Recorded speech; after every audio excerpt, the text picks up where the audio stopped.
What is going on, everybody, and welcome back to your source for fantasy hockey and degenerate gambling news. It is the Locked On Fantasy Hockey Podcast, Tuesday edition. We're going back to the basics, people, with a little who would you rather own with two of the top young stars in the game, injury news, big time bets to get to, and everything in between. Thank you for being here. Let's get this paper. Your Locked On Fantasy Hockey, your daily podcast on fantasy hockey. Part of the Locked On Podcast Network, your team every day.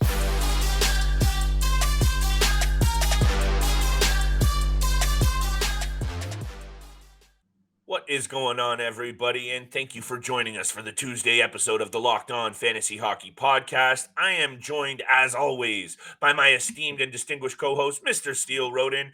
It is your boy, Big Flip Livingstone. Thank you for making us your first listen every single day. We are out here across all platforms you find your favorite content, Monday to Friday. So much love for holding us down. We are just getting warmed up this season with fire fantasy content, and the season is now deep into the month of December, and we got to keep our eyes on all the signings, injuries, and otherwise. So today we're going to talk a little bit about Stuart Skinner. We're going to talk about Boone Jenner's injury and another tough injury blow to this Columbus Blue Jackets team and likely your fantasy team. And we have big time bets. And we're going back to the well with a little who would you rather own between two young snipers, one in the West, one in the East. We'll get to that in the middle of the show. But Steele, let's very quickly talk about this. I thought about this before the show.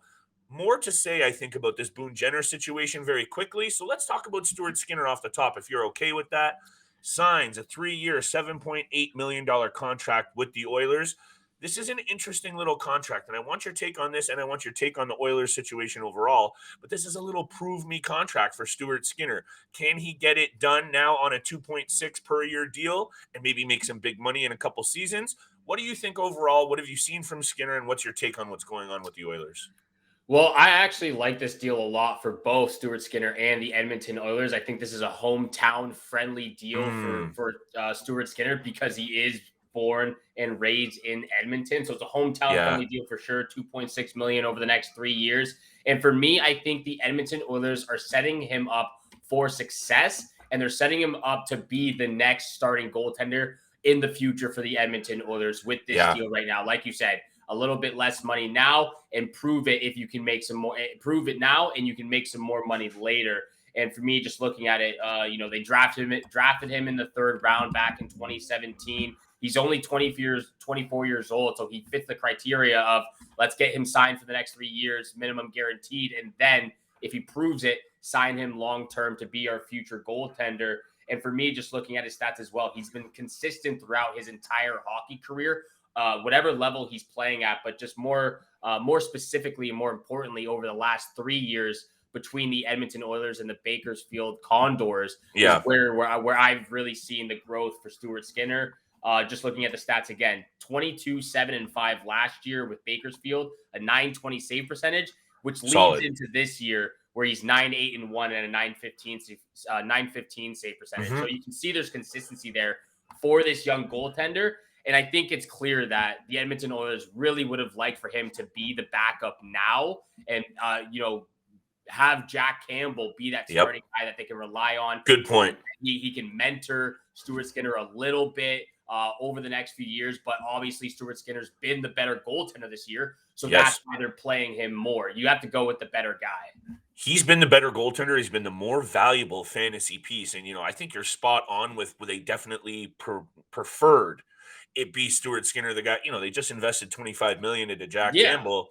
Campbell hasn't been that guy. And now they have to ink Stuart Skinner. This is just another continued what is going on with the goalies in Edmonton situation.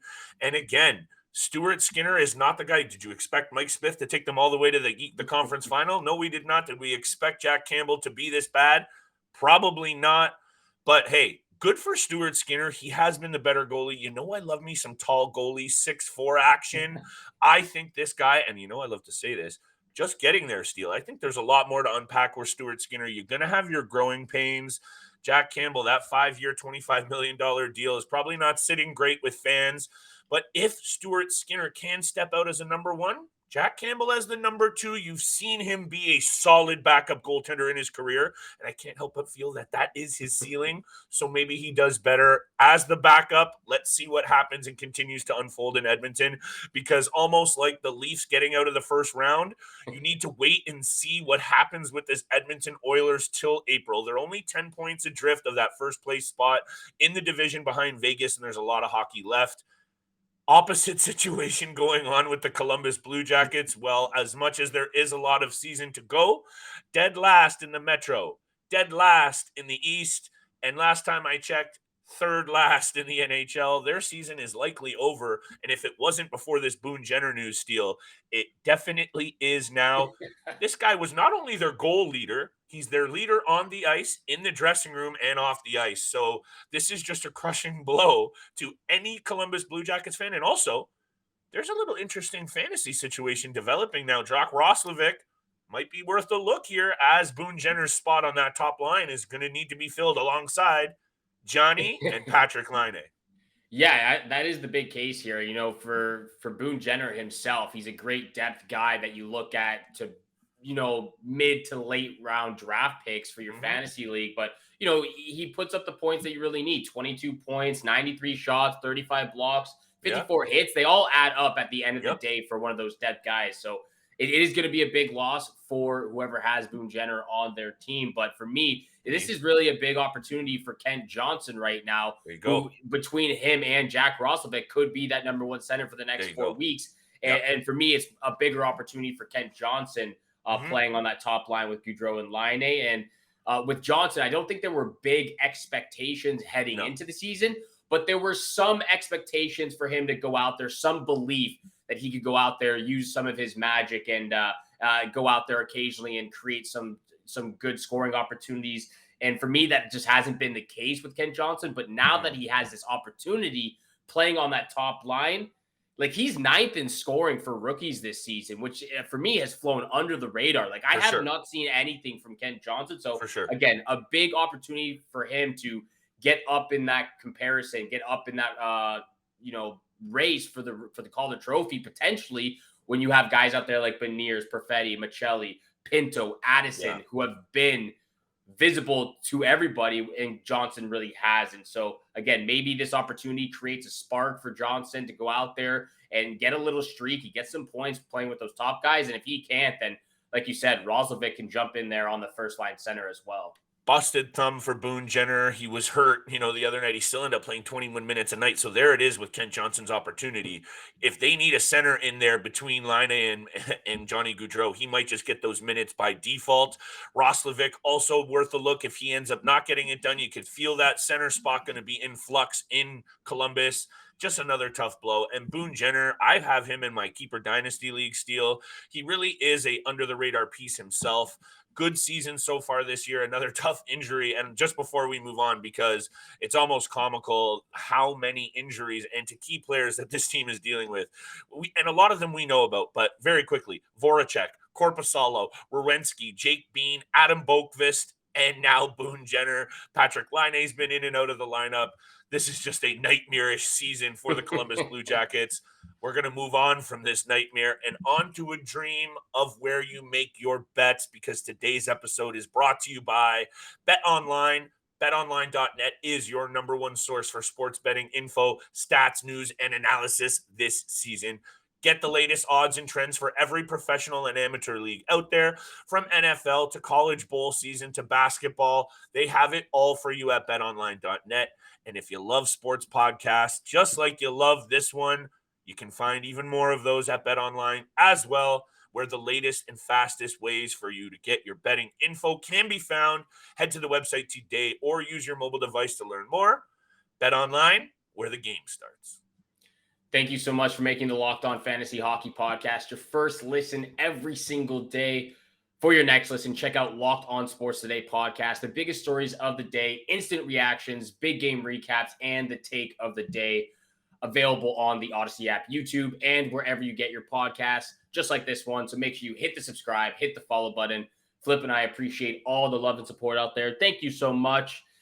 We're going to get to big time bets, of course, at the end of the episode, but we have one of our fan favorites and one of our favorites on this Mm-hmm. show as well. Who would you rather own for your fantasy team between two young studs? Flip alluded to it, between Cole Caufield of the Montreal Canadiens and Clayton Keller of the Arizona Coyotes. Two young guys. One, I believe Keller is 24 years old. Caufield is 21 or 22 years old now. Both having some really good seasons right now offensively. Steele, looking at the breakdown, by the way, you know me with ages. Keller is 24, Caulfield 21, soon to be 22 in January. So there is that angle behind Caulfield that I will get to in a second, because right off the jump, he is the guy I'm looking at. I would rather own Cole Caulfield, and I'll explain it in a second.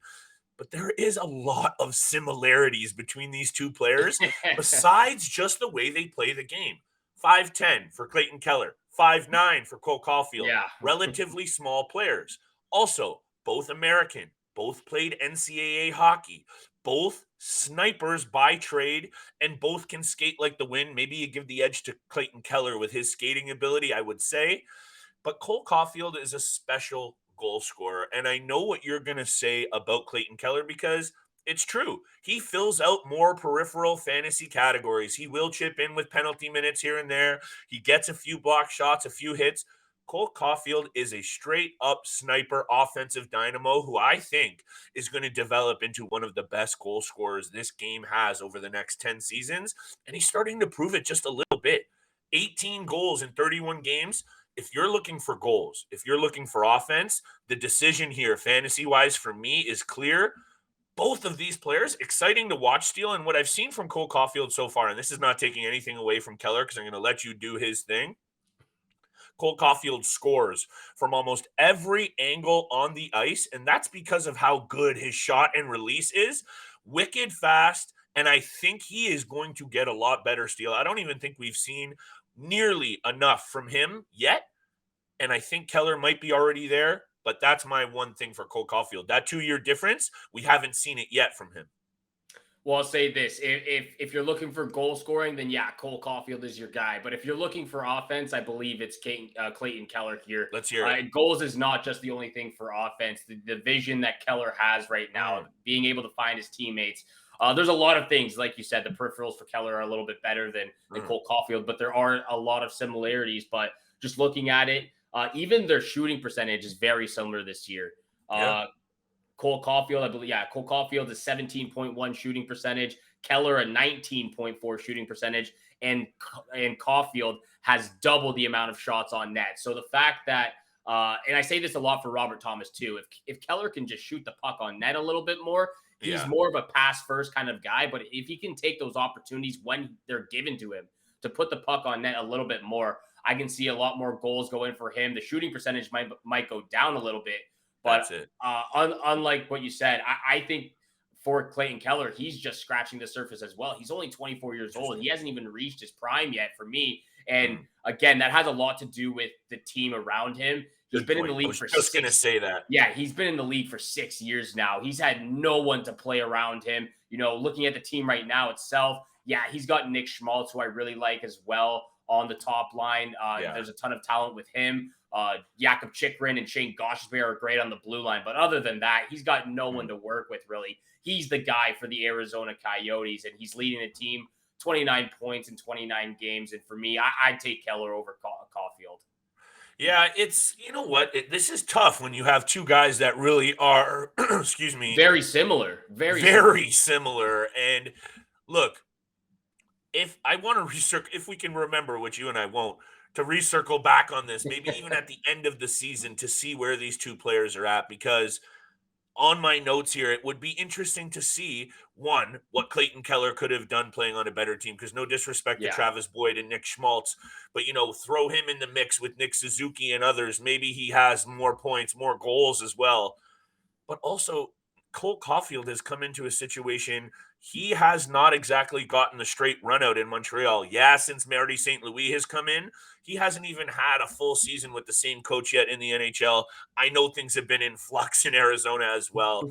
I just think he, and maybe neither of these players, fantasy or otherwise, have given a true shot to see what they can really do and bring to the table value-wise. But yeah, I don't know. There's just something special about that shot with Caufield. And I have to come back on here and continue to talk about a guy that I said has 40 goal potential. In my opinion, Clayton Keller does not. And that's where the conversation stops for me. Because if you got a guy who can score 40 goals offensively, just straight points and goals, goals anyway, Caufield's my guy. I hear you all day, though, with this conversation. Let's circle back on it because right now, and you mentioned it, fantasy points wise total this season, I think you said they're right there neck and neck in the same Yeah. little chunk. So we'll circle back on it and see what happens, though, Steele. Two young snipers, but I'm fired up for big time bets because we got to keep paying these holiday bills, my friend. Got to keep the ball rolling over the holiday season, Flip. We're making the dough right now. We're raking it in. Hopefully, everyone out there, all of our listeners, are raking in some green as well over the holiday season. Thank you so much again for making the Locked On Fantasy Hockey Podcast your first listen every single day. Please hit the subscribe, hit the follow button. Appreciate all the love and support out there. And we're going to try to return the favor right now. Return the favor in a big way with big time bets where the money is made. Flip, I'll throw it over to you. What are your picks for tonight? Thank you very much, Steele. I looked at this board long and hard. There are a lot of games. I believe there's 9. Again, me with the counting.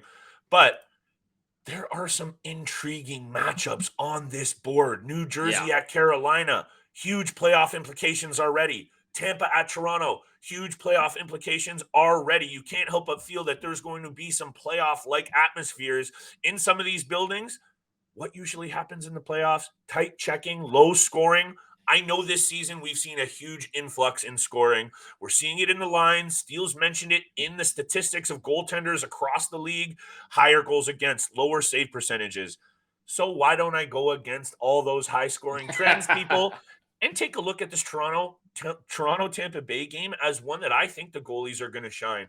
Andrei Vasilevskiy has a good track record against the Toronto Maple Leafs. He usually performs very well against Toronto. We know what he's done to the team in the playoffs and otherwise.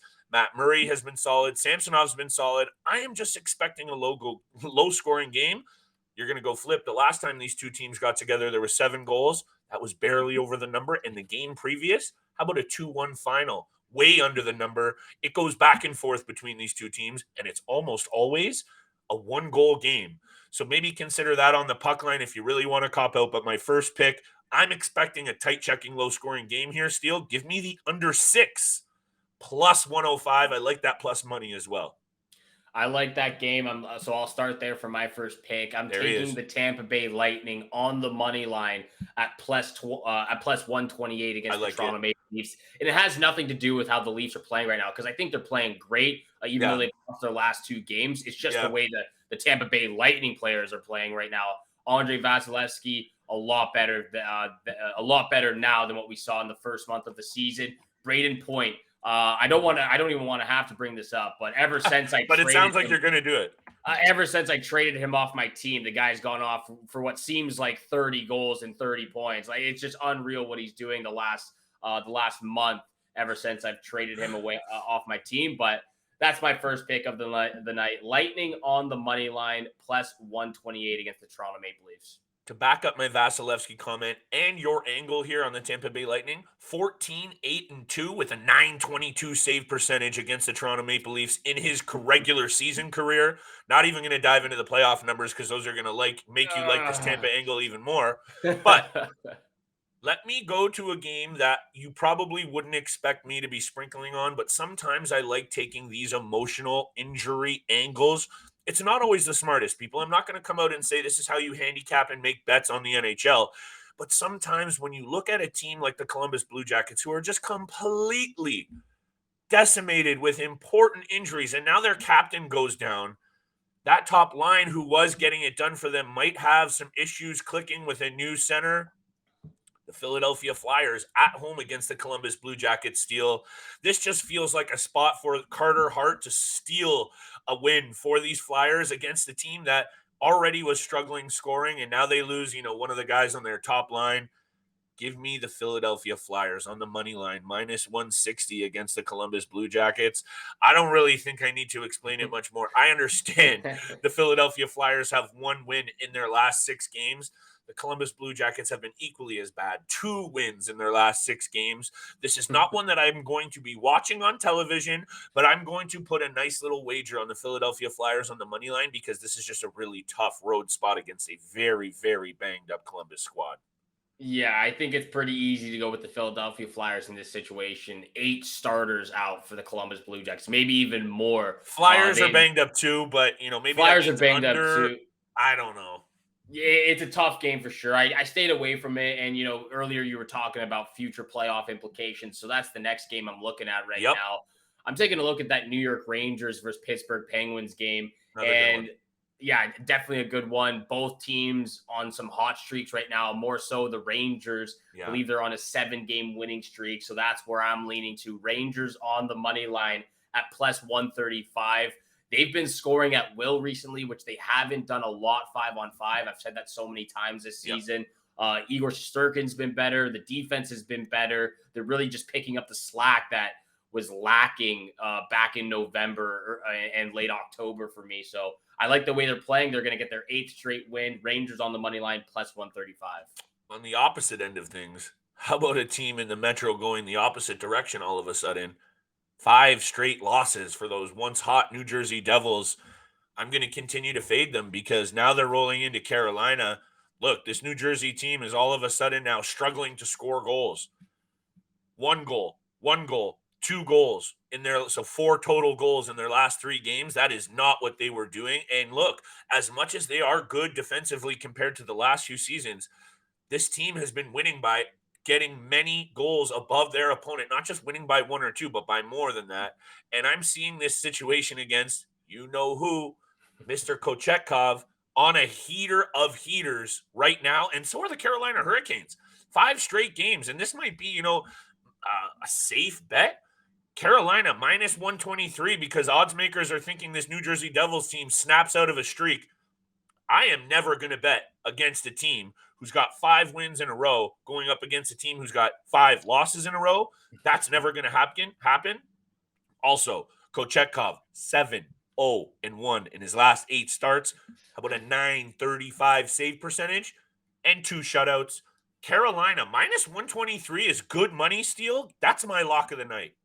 That is a good pick right there. Your boy Kochetkov. He is my boy. Unreal. Yeah, you like those guys from the Hurricanes, Jarvis and Kochetkov, for good reason though. But yeah, I think I'll probably be taking the Hurricanes on the money line in a little tiny 4 or 5, maybe even 6-game parlay. You know me with those parlays. But my lock of the night, I'm going to an all-Canadian matchup. I'm taking the Jets on the money line against the Senators at minus 141. Hellebuck for me is top 3 in Vezina trophy race this season. For sure. Very underrated. Obviously we're talking about Vanacek, Linus Allmark, Ilya Sorokin for those guys. I think Hellebuck has to be right up there with them. Looks like Kyle Connor has got a scoring streak going for himself as well. He's been great of late. I know their captain Blake Wheeler's out, but nonetheless, we've talked about it so much with the Senators. A ton of injuries to them. It could be a close game. I really like what I've seen from them defensively, especially Cam Talbot's been great. But nonetheless, Jets are the better team. Taking them on the money line for my lock of the night. And thank you so much for making the Locked On Fantasy Hockey Podcast your first listen every single day. For your next listen, again, check out the Locked On Sports Today podcast, the biggest stories of the day, instant reactions, big game recaps, and the take of the day, available on the Odyssey app, YouTube, and wherever you get your podcast. Just like this one right here, we're available Monday through Friday, 7 o'clock in the morning Eastern time. Thank you so much for tuning in for today's episode with Flip and I. Have a great day. Good luck with all your bets out there, and we shall see you back here again tomorrow.